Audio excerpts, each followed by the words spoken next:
네, 여러분 반갑습니다.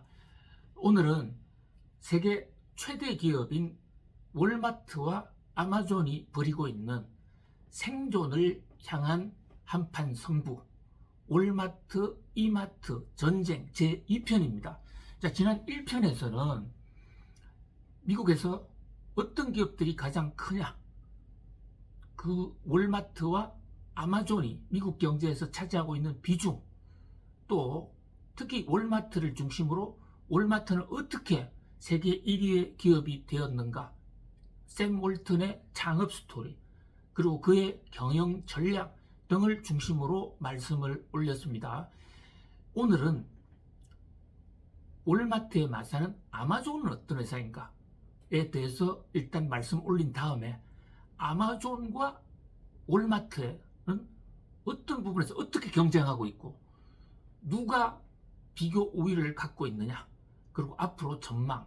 자, 특히 이 월마트와 아마존은요, 미국 최대 기업, 세계 최대의 기업이기 때문에 이 회사의 경영 전략은 사업을 하시는 분들이나 경제를 공부하는 분들에게는 엄청나게 중요한 반면교사 또는 비평, 분석의 소재가 됩니다.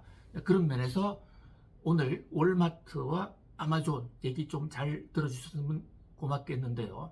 자, 월마트라는 회사, 미국 전역에 완전히 그 상권을 장악을 하고 있습니다. 미국 사람들한테 워싱턴 백악관을 가봤느냐라고 물어보면 손을 드는 사람이 1%도 채 안 돼요. 땅이 크고 또 비용이 많이 드는 나라이기 때문에 동부 워싱턴 수도까지 가기가 쉽지 않습니다. 그런데 월마트 가본 사람 손들어 보라면 100%입니다. 거의. 왜냐하면요, 월마트 가지 않고서는 하루하루 생활, 먹고 살아가기가 어렵습니다. 우리나라처럼 재래시장이 있는 것도 아니고 소형마트가 있는 것도 아니거든요. 월마트가 대형마트로서 미국 상권의 거의 90% 이상을 장악하고 있지 않습니까? 또 월마트는 뭐 대형 프라이스 클럽도 같이 운영을 하고 있는데 월마트에서의 삶은 곧 미국인의 삶이다, 이렇게 볼 수가 있습니다. 그래서 월마트는 100여 년 동안 미국의 대표 기업, 미국에서 가장 큰 기업, 미국 경제의 상징으로 가늠을 해왔습니다. 심지어 월마트 지수라는 것도 있습니다. 자, 미국 경기가 좋냐 나쁘냐, 이거 소매 판매 지수도 있고 여러 가지 경제학적 지표가 있는데 그거보다 경제학자들은요, 월마트 매출 지수를 훨씬 더 중요하게 쳐요. 그럼 바로바로 나오지 않습니까? 월마트 지수라는 것은. 거기다가 월마트는 총 판매량만 나오는 것이 아니라 월마트에서 라면이 잘 팔리느냐, 고기가 잘 팔리냐, 쌀이 잘 팔리냐, 이런 것도 통계가 바로바로 잡힌단 말이죠. 고가품이 많이 팔린다면 경기가 좀 좋아졌구나, 아니면 저가품이 많이 팔리면 경기가 나빠졌구나, 이렇게 판단할 수 있는데 미국의 상무부가 만드는 소매 판매 지수는 총량만 나오거든요. 그래서 월마트 지수가 훨씬 더 정확하고 빠르다, 이런 얘기까지 있을 정도입니다. 그만큼 미국 사회에서 중요하다, 이렇게 볼 수가 있죠. 자, 100여 년 동안 미국 1등, 세계 1등을 해왔던 이 월마트에게 경쟁의 칼을 들이댄 회사가 있었으니 그게 바로 아마존입니다. 자, 아마존이라는 회사, 베이조스라는 사람 있죠. 자, 이 제프 베이조스, 아마존의 창업주입니다. 자, 이분은 원래 아버지 어머니가 이혼을 하는 바람에 아버지가 어머니를 버렸어요. 그런 바람에 어머니 밑에 이제 딸려갔는데 친권을 어머니가 행사하게 된 것이죠. 원래 이름이 베이조스가 아니었습니다. 영어식 이름이 아니잖아요, 베이조스가. 근데 이혼당한 어머니가 쿠바 사람하고 이제 재혼을 합니다. 그런데 이제 미국서는 재혼을 하면 여자 이름을 남자 이름에 맞춰서 성을 고치잖아요. 그러니까 이 베이조스도 의붓 아버지 이름으로 성이 고쳐진 거예요. 그래서 만들어진 이름이 제프 베이조스인데, 자, 베이조스는 아버지 이제 어붓 아버지 쿠바 사람 밑에 자랐습니다. 쿠바가 중남미잖아요. 아버지 따라서 중남미 여행도 많이 가요. 이분이 이제 전 세계에서 돌아다니면서 사업을 많이 했거든요. 근데 남미 대륙을 돌아다니다 보니까 거기에 큰 강이 있는 겁니다. 거기서 만난 강이 아마존이고, 자기가 어릴 때 아마존 강을 봤을 때 제프 베이조스의 회고록에 따르면 강의 끝은 어디일까? 그 호기심이 많이 있는 거죠. 이런 호기심이 큰 사업을 일으키는데 하나의 원동력이 되었다고 봅니다. 그 제프 베이조스가 아마존의 끝까지 한번 가보자. 저도 어릴 때 뒷동산에 무지개를 보고 무지개를 잡으러 올라갔던 적이 있거든요. 끝내 잡지는 못했습니다만은, 아마존의 끝까지 가니까 옆에 아버지가 하도 기가 막혀서, 야, 아마존이 얼마나 긴데, 그리고 모타보트까지 빌려가지고 아마존을 가로질러 며칠을 달려요. 그래도 끝까지 안 가잖아요. 결국 끝내 완주 못했습니다.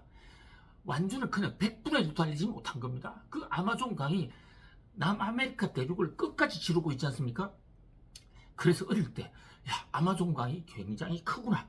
그래서 이 아마존의 창업주 베프 베이조스는 세계에서 제일 길고 큰 것은 아마존이야. 그래서 나는 세계에서 제일 크고 긴 기업을 한번 만들어 보자 해서 만든 이름이 아마존인 겁니다. 그래서 아마존이 됐어요. 자, 이 베프 베이조스는요, 원래는 증권사의 프로그램으로 인한 IT 전문가입니다. 증권사 계약 체결, 이것을 빠르고 정확하게 해주기 위한 어떤 소프트웨어 프로그래머였죠. 근데 여기서 가만히 자기가 IT 사업을 하다 보니까, 이것을 판매업으로 연결하면 훨씬 더 큰 돈을 벌겠다. 그리고 뉴욕 월스트리트에 계속 있어 봤자, 여기는 내가 경제학자 출신도 아니고 회계 전문가도 아니고, 결국 나는 IT 기술자로서 전무, 상무밖에 올라갈 수 없을 거 아니냐. 내 큰 꿈을 이루기 위해서는 장사를 하겠다. 그래서 부인, 미세스 베이조스와 함께 처음에는 부인이 강력하게 반대했습니다. 그런데 부인한테 프리젠테이션, 그래서 한 달 이상 프리젠테이션을 해서 부인의 동의를 구해내서, 그 이후로는 부인이 세일즈도 하고 굉장히 앞장을 선, 그래서 부부 창업자로 유명을 하죠. 그런데 이 부부 창업자 미세스 베이조스와 이혼하지 않았습니까? 우리나라에도 재벌 총수 중에 이혼을 한 사람들이 많은데, 이 대목과 관련해서 아마존 측에서는 우리는 이혼해도 깨끗하게 한다, 그러면서 이혼하던 날 재산의 42%를 바로 떼어줬습니다. 그런데 우리나라 일부 재벌은 부인하고 이혼하면서도 돈 안 주겠다고 계속해서 소송하는 그런 재벌들도 간혹 있죠. 누구라고 이름은 말씀드리지 않겠습니다. 이분과 한국의 이혼 풍토와 미국의 재벌 총수 이혼 풍토가 대조가 돼서 언론에 많이 화제가 되기도 했죠. 그런데 이분이 왜 이혼하게 됐냐면요, 원래 바람을 폈는데, 지금 부인하고 새로 결혼한 부인하고. 그런데 기존의 부인이 워낙 창업공신이기 때문에 바람 핀다는 사실을 얘기할 수가 없었어요. 자, 그런데 이 베프 베이조스가 워싱턴 포스트에 온하거든요. 워싱턴 포스트가 1기 트럼프 대통령 시절에 트럼프 대통령과의 얘기를 많이 폭로하는, 그러니까 반정부 투쟁하는 전면에 워싱턴 포스트가 서 있었습니다. 그러니까 트럼프 대통령 입장에서는, 아니 왜 자꾸 나를 공격하느냐, 너 이 회사 오너인 베이조스는 문제가 없냐 해서 이거 조사를 했어요. 근데 조사하는 과정에서 불륜의 현장이 딱 잡힌 거예요. 잡히자마자 그 다음날 내 부인하고 이혼하겠다, 대신에 40% 이상을 떼주겠다 해서 1초 만에 이혼이라는, 또 그리고 화끈한 재산 분할, 이러면서 굉장히 화제를 몰기도 했습니다. 어쨌든 이분이 시애틀로 가서 부인하고, 첫 번째 부인과 가서 처음 만든 게 이제 책을 팔기 시작한 것입니다. 자, 책이요, 왜 책을 선택했느냐, 이 대목도 주목할 필요가 있습니다.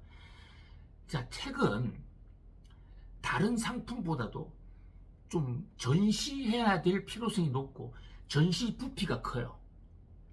그리고 책은 사람들이 와서 좀 읽어야, 어느 정도 읽어야만 책을 팔 수가 있기 때문에 서점의 판매 공간이 비용이 많이 듭니다.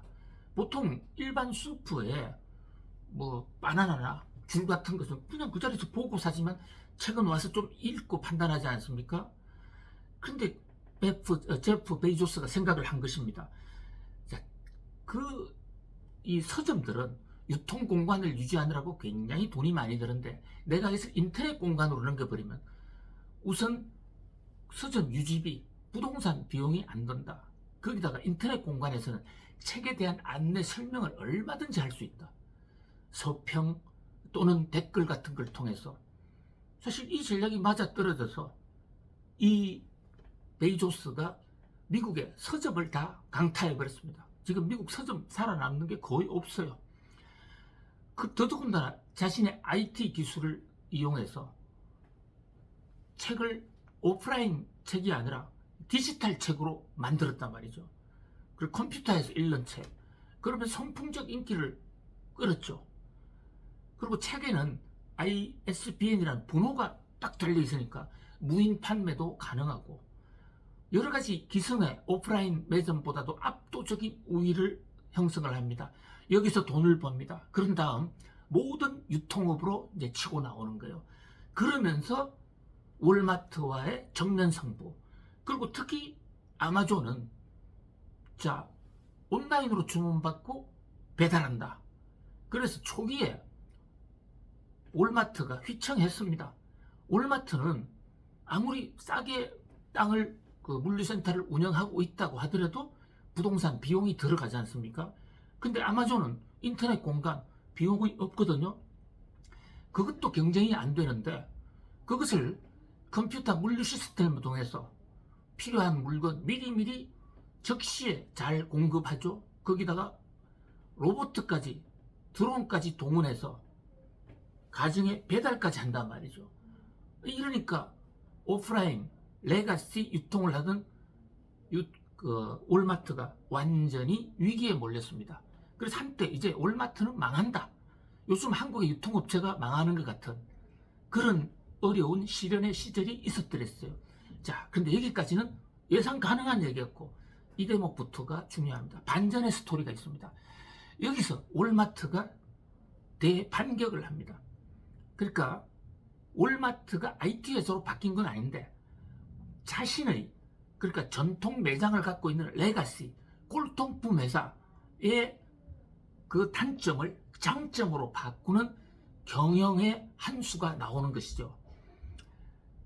월마트도 아마존에 맞서서 여러 가지 대응 전략을 씁니다. 그 중에 가장 대표적인 게요.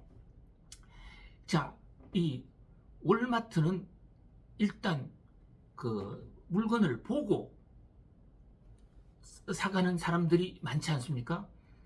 그런데 이것을 이제 전산화시키면서 월마트의 특수 배달 시스템을 도입을 했는데요. 이게 대박을 쳤습니다. 어떤 배달 시스템이냐면요.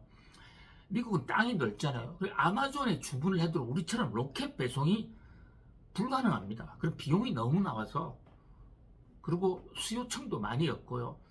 가장 이상적인 것은 뭐 아침에 배송을 하면 그날 정도 가져가는 당일 배송이 중요한데 아무리 아마존이라고 그러지만 미국 전역을 커버하다 보니까 당일 배송이 그렇게 쉽지 않아요. 근데 월마트는요. 일단 온라인 전산 사이트를 엽니다. 그래서 아침에 출근하기 전이나 직장에서 내가 오늘 저녁 해먹기 위해서 월마트에 들어와서 이런 제품을 전산으로 또도독 쳐넣습니다. 그러면 이 사람이 퇴근할 때 월마트를 들러요. 들렀는데 매장 안까지 들어오지 않습니다. 그냥 드라이브 스루. 이 사람이 들어오는 차량 번호가 찍히면 미리 준비되어 있던 월마트가 픽업한 제품이 컨베이어 시스템을 타고 주차장을 통해서 그 차량 트렁크 앞에까지 오는 겁니다. 이 시스템이 아마존보다 더 빨랐던 겁니다. 그러다 보니까 완전히 혁명이 일어나게 됐죠. 거기다가 월마트에다가는 각종 배달 상품 또는 우편 배달, 세금 내는 거, 생활의 모든 필요한 기능을 다 갖다 집어넣었어요. 특히 약 같은 것도 약을 온라인 배달하기에는 좀 애로사항이 있지 않습니까? 약도 많이 합니다만은. 그러다 보니까 이 월마트가 이 순간까지는 아마존과 대응해서 지금 나름대로 선방을 하고 있다, 이렇게 볼 수가 있습니다. 자, 오늘은 월마트와 아마존의 생존 경쟁, 전쟁, 유통 전쟁 제 2편이었습니다. 3편에서 계속 이어가겠습니다. 자, 감사합니다.